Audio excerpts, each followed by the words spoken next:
मध्य प्रदेश। और कहाँ जाना है? मैं अभी जा रहा हूँ अपना द्वारका, द्वारका। नागेश्वर, उसके बाद जाऊंगा सोमनाथ। सोमनाथ। हाँ, ओके। उसके बाद जाऊंगा सीधा महाराष्ट्र, फिर तमिलनाडु, आंध्र प्रदेश, उड़ीसा। कितनों दिनों से निकले? अभी यहाँ से हमें जो 7वां दिन है मेरा। 7वां दिन। हाँ, पहले मतलब इधर ही आया हूँ अपना गुजरात में। गुजरात में यहाँ है। हमारे मध्य प्रदेश में भी है 2 ज्योतिर्लिंग, हाँ एक महाकालेश्वर है और एक अपना ओमकारेश्वर, तो वो लास्ट में करूंगा मैं। हाँ।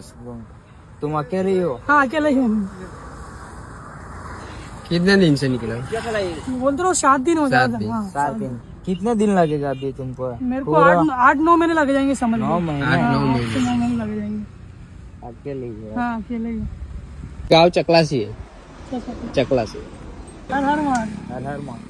12 જ્યોતિ 4 ધામ સાયકલ યાત્રા અભય કરી રહ્યા છે, જે અત્યારે ચકલાસી ગામમાંથી નીકળી ગયા છે. તો આ વિડીયો બને તેટલી શેર કરો, જેથી આ ભાઈને આગળ મદદ મળી શકે.